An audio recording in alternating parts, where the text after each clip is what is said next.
Hi everyone, this is Alan. Hope all is well. Reading today some poetry. I've been looking for some poetry by a disabled individual that we all know of by the name of Helen Keller. I'm reading from the book The World I Live In, edited with an introduction by Roger Shattuck. Now I'm not sure, now that I hear that he's edited an introduction, I'm not sure how much editing that went into her poetry. However, this is the book I got from the library. This is a picture of Helen Keller back in the day. Not the best picture, but not the worst, I guess, as a black and white goes. So I was reading through some of it. Here's another picture, of course. Smelling and scenting scents in the world. We don't do that, do we? Anyway.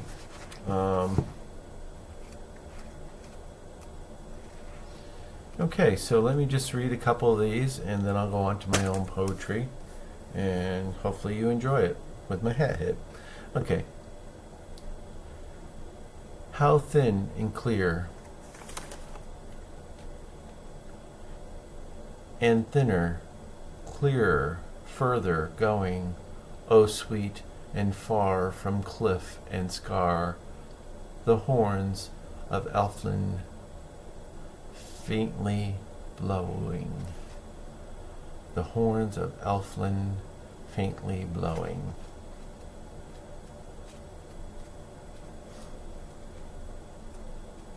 She doesn't label her poems.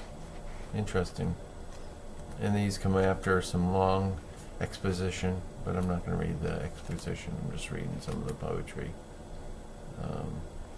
Rearranging some flowers, it seems. Seems a very classic image.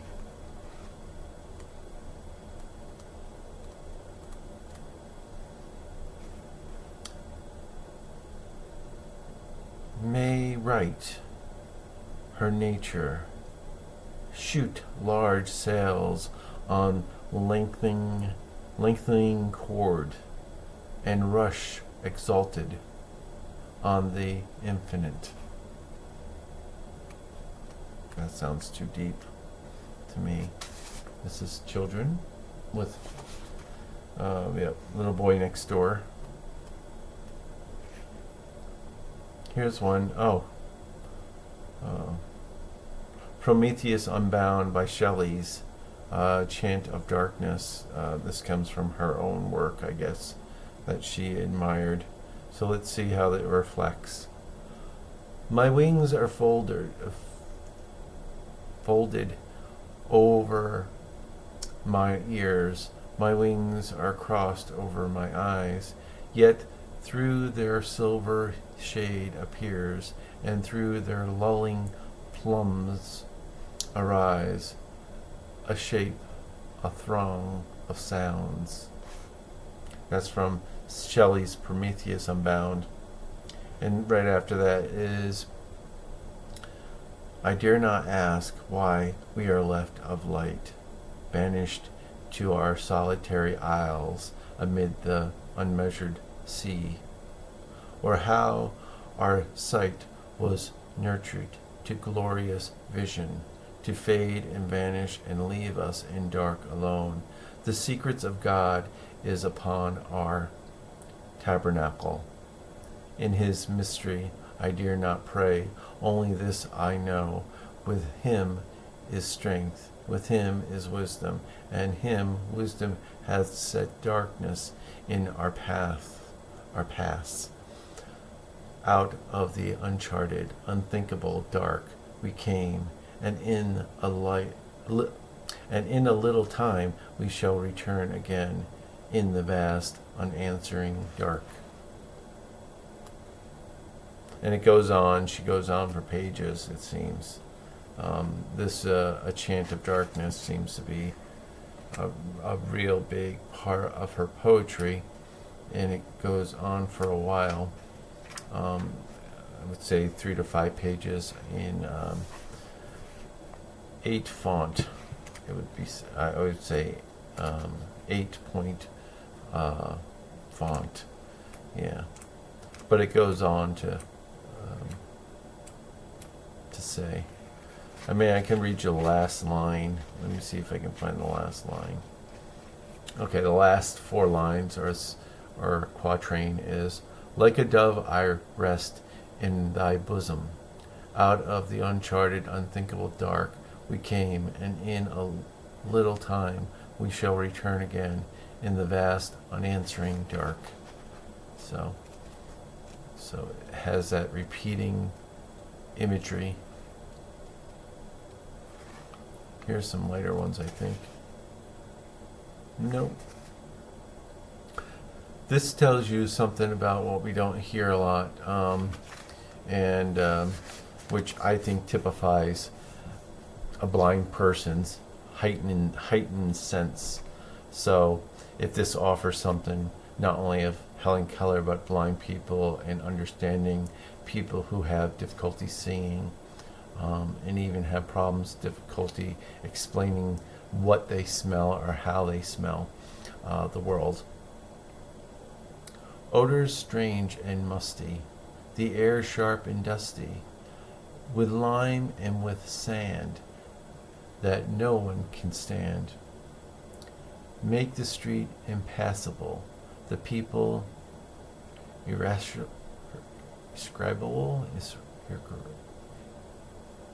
irascribable, until everyone cries as he trembling goes, with this sight of his eyes and the scent of his nose quite stopped, or at least much diminished.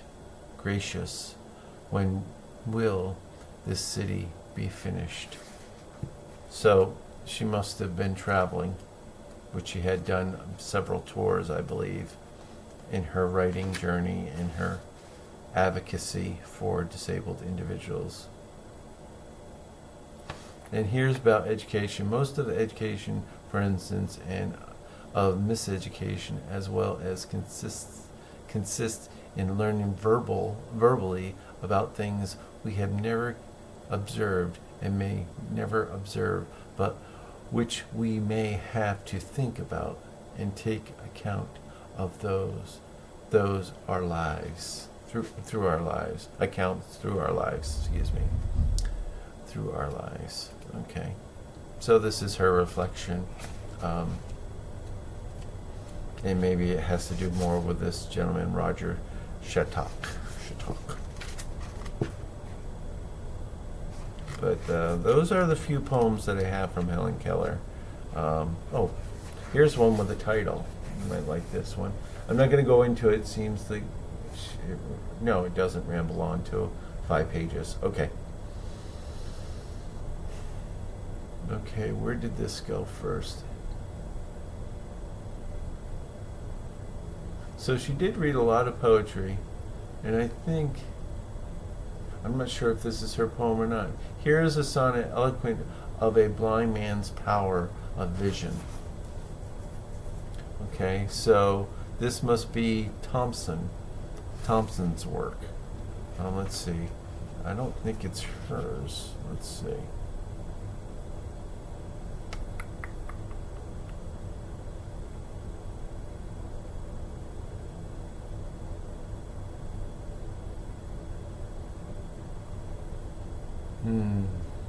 Okay.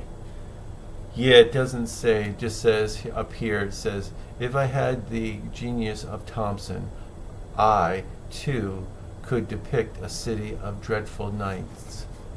From mere touching sensations, from contrast so irrevocable,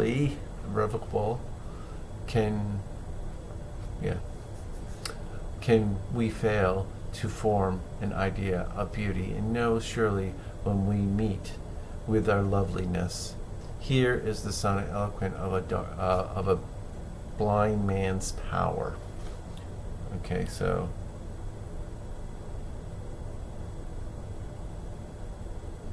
all right. So she's mentioning She mentioned Mr. Stedman knew the poem, American Poetry. The poet Mr. Clarence Hawkins has been blind since childhood, yet he finds in nature hints of combinations for his mental pictures out of knowledge and impressions that come to him. He constructs a masterpiece which hangs upon the walls of his walls of his thoughts or thought. And into the poet's house comes all the true spirits of the world. It was the rare poet who thought of the mountain as the first dim outline of God's plan. So let's read this. This is not probably Helen Keller's, but it influenced her writing. So it's the mountain in the pine. Through tall, majestic monarchs of the wood that standeth where no wild vine stairs creep. Men call thee old and say that thou hast stood a century upon my rugged steep, yet upon me thy life is but a day. When I recall the things that I have seen, the forest monarchs that have passed away, upon the spot where first I saw thy green, for I am older than the age of man, or all the living things that crawl or creep, are birds of air, or creatures of the deep. I was the first dim outline of God's plan.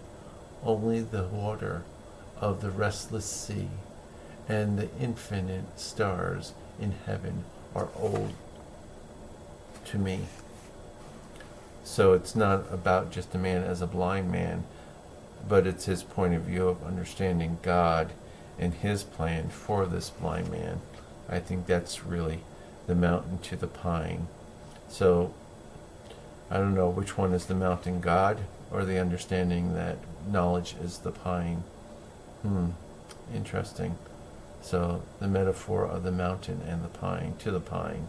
So it's a conversation, the mountain to the pine.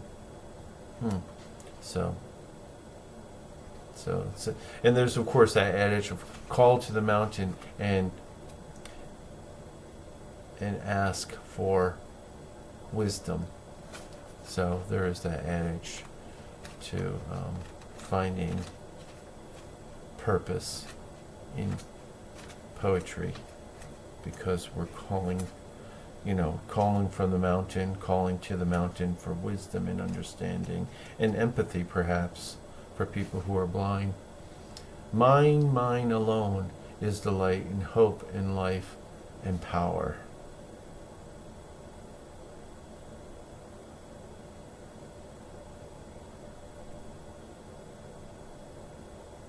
Yep, that was hers.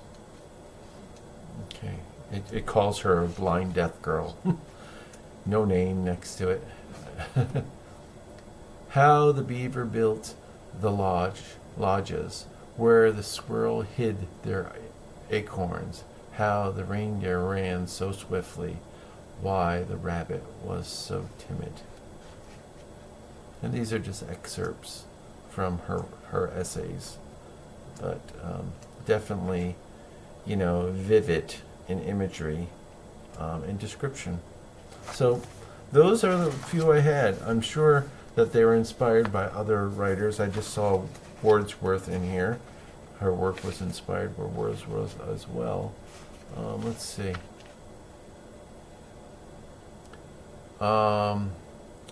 Allusions to Wordsworth's line in My Heart Leaps Up. The child is the father of the man, and could wish my days to be bound each to each by natural petty bound each to each by natural pity. And of course, petty, you can think of it as a religious overtones or undertones. But that's Wordsworth influences.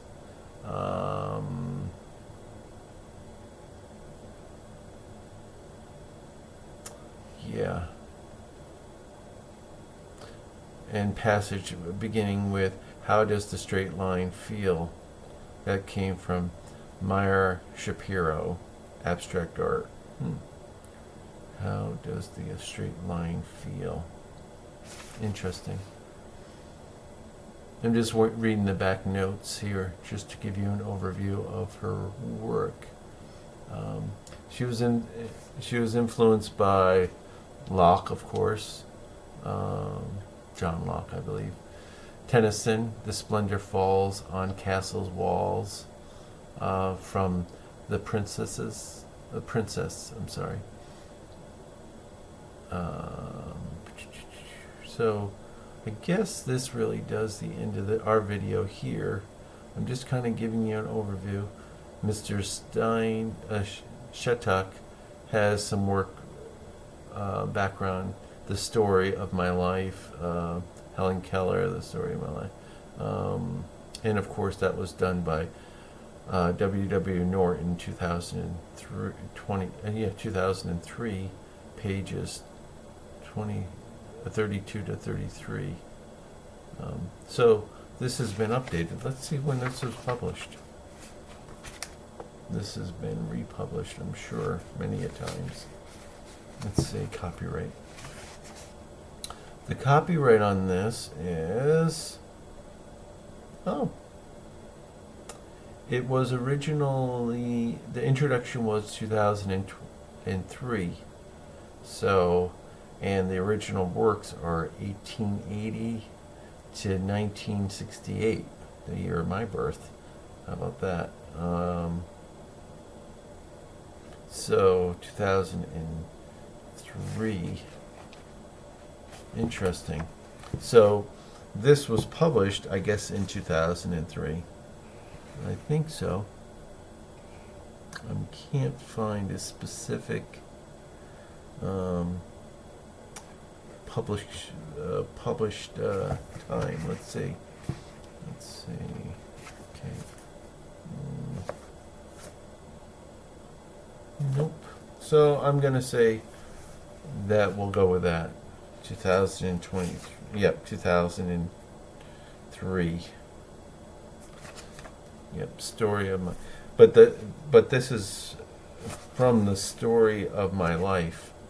This book is the world I live in. So we don't have the story of my life here. It must be an essay. Unabridged. Yep.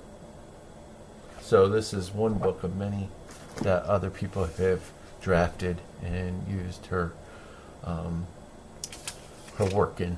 Hopefully they go to her foundation and they support her family and the Blind Foundation of Helen Keller's. All right, well, take care. Bye-bye.